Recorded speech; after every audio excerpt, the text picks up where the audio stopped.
Welcome to another episode of the Colors of Sound podcast. This is Timothy Stone Dancer Coleman coming to you from South Bronx Community Charter High School. I am here with an amazing gentleman who I know you are all going to want to hear from.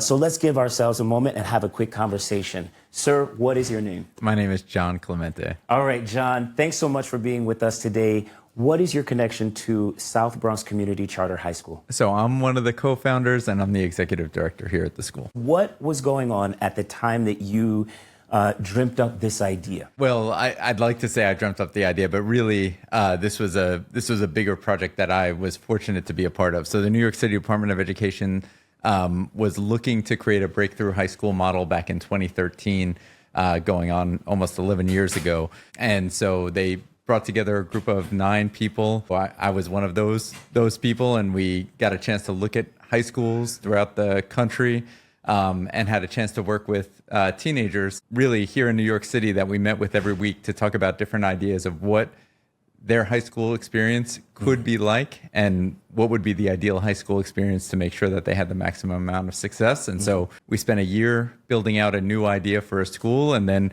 we were fortunate enough after putting in a charter application a second time to be accepted to open up this school. And so we opened our doors in 2016. One of the things that I really love that you just said is that you listened to the students talk about their current experience, and then you questioned them on, what is it that they would like? What would they change? What would they want to see or experience?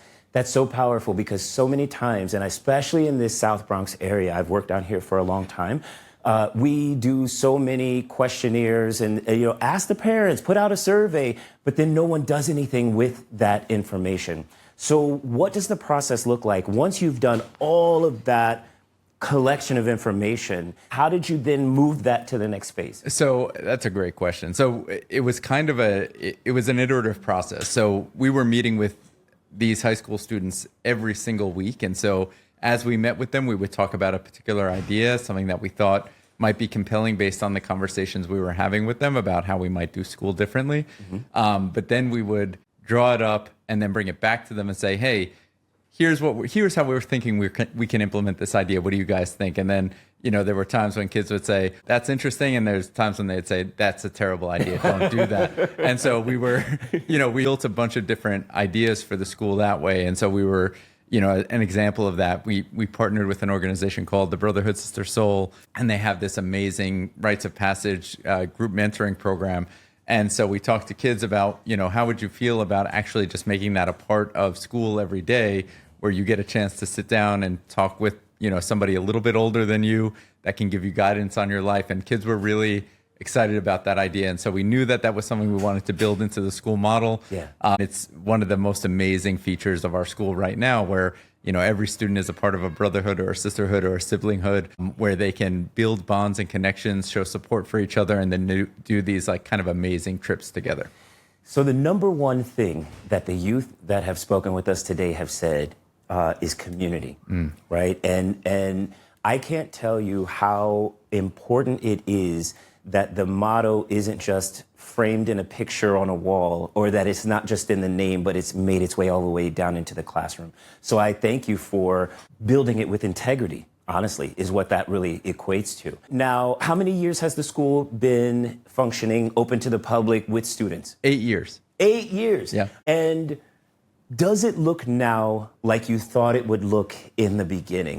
Does it look the same? That's such a great question. I think for me right now, standing here, it's better than what I was anticipating, and that's because, in addition to inviting our young people to, sort of tell us what school should look like and how it should feel, we also started this idea where we were really intentional about hiring folks from the community here. And so one of our founding staff members who's still with us, her name is Asia Cruz. And she was born and raised here on Washington Avenue. Oh, wow. And so, so she started with us as a person on our youth development team, just focusing on social emotional skills with our young people. And then she became a youth development specialist, and she had, a real passion around this idea of internships and career readiness. And she said, let's see, can we build a formal position around this? And we were like, that sounds really interesting. And then we said, can we make sure that every kid who graduates here completes a 60-hour internship. And so she set this super high bar for us with our first graduating class that we were going to get every kid there. And they hit that mark. And now we have this incredible internship program that we didn't conceive of when we started the school back in 2016. But somewhere along the way, over those intervening years, Asia was like sort of building out this vision. So it was people from the community also that sort of like built ideas into the school model.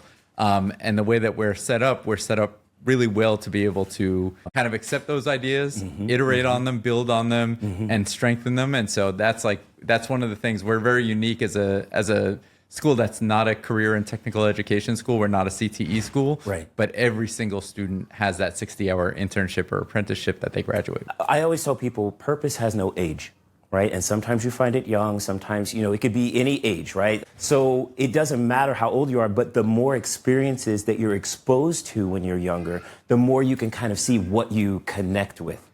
So funny that you use that word opportunity, because, what I'll do when I'm introducing folks to the school is I'll bring a group of students together and, I'll just sort of grab a bunch of students at random. And the last time I did it, I had a group of students and they just kept using that word opportunity, that they're so appreciative of the opportunities that they get here. And it's really a function of, us having adults that, being born and raised in this community, know what our young people want and need, and are really finding ways to create those spaces for them. And so that is, I'm glad you picked up on that, because that's definitely something that I hear from our young people. You surveyed the community, you ideated on the information, you put it all in motion. You've got people, not even just from the same community, people from the same block, right, that work here. You've got student participation through voice and choice. You have teachers. I've spoken to a couple of your instructors. It sounds like they've got a lot of like career path input in terms of like what they want to build out and develop for themselves while they're here. So then what comes next? That's a great question. I think so. This idea of community-based staffing is an idea that we think is really powerful. And so what we're trying to do is codify what that looks like. So right now there's a wide gap between the number of young people of color in our New York public schools and the number of teachers of color.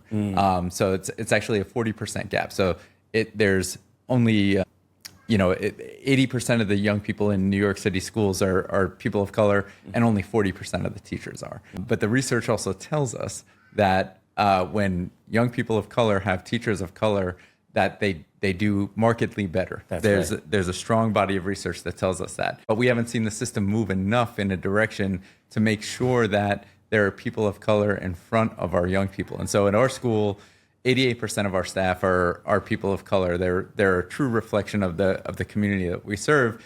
And part of the way that we've been able to do that is to bring in folks that are from the community, that are passionate about young people, passionate about social justice, passionate about mentorship, and say, we have roles for you here in the school that are not necessarily a traditional teacher role. And so those people come in and they do amazing work with our young people, like Asia. I was telling you about her. And some of them decide they want to become teachers. And so this is a way that we're bringing more people into the profession. Yeah. But also importantly, we're creating family-sustaining job opportunities for people from the community where they've often been locked out of those opportunities in school. That's right. And so what comes next is, we're trying to structure this in a way where other schools can do the same thing that we're doing. Because what we see a lot now, you hear it in the national media, so many teachers are leaving the profession, it's too demanding, the pay isn't good enough.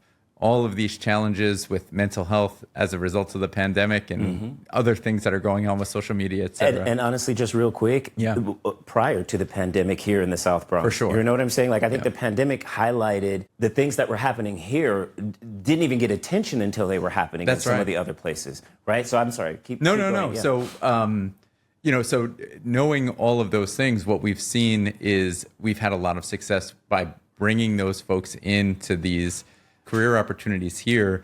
They do amazing work with our young people. Our young people are incredibly bonded to those staff members. And what we're trying to do is say, hey, this is actually a better way to staff a school. And, right now what you see, because of the number of teachers leaving the profession, is that schools are competing with each other for the same teacher. And if I get a teacher from Kip High School down the street that is working there and they decide to come work for me, I haven't done anything better for our community by taking that teacher away from that school. What we all need to do is figure out ways that we can bring in folks that have been often on the outside of these opportunities and find ways to bring them in. And so that's something that we're passionate about. That's something that we're trying to push more here. And so I just had a conversation with about 15 other schools here in the Bronx about that very idea and how we can maybe talk with some of our legislators about what they could do to support us with the kind of funding we need to lower some of the barriers. That's right. Because we know education's expensive. We know the certification process often marginalizes people of color. So how do we reduce those barriers so that more people that come from our community can actually serve the students in a way that we know already they're going to be more successful than the teachers that we currently have? It has to be multiple touch points if you really are going to involve the community holistically. What you're describing to me, the way I receive it, is that you are helping break like generational curses of where, maybe the young person is the only one that actually goes to school if they graduate from high school. They're, sometimes in families where nobody else has even made it that far because they had to start working. We see in a lot of public schools, the dropout rates in middle school because a lot of them have to become a co-breadwinner for the family. And then there's no time for the education, right? So I think what you're doing is so comprehensive.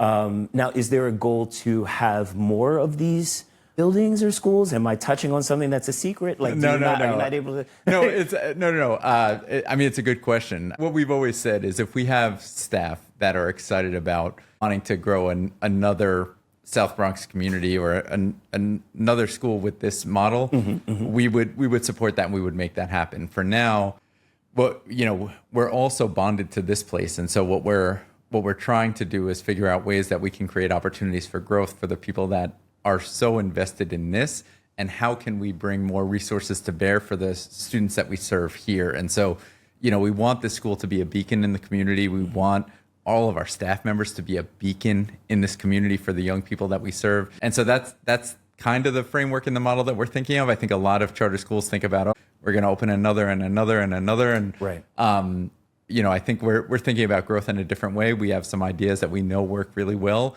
Can we get other schools to see it the same way and do some of the things that we do? Thank you so much for being here with me today. Thank you for taking a minute to explain to folks who may not know what South Bronx Community Charter School is all about.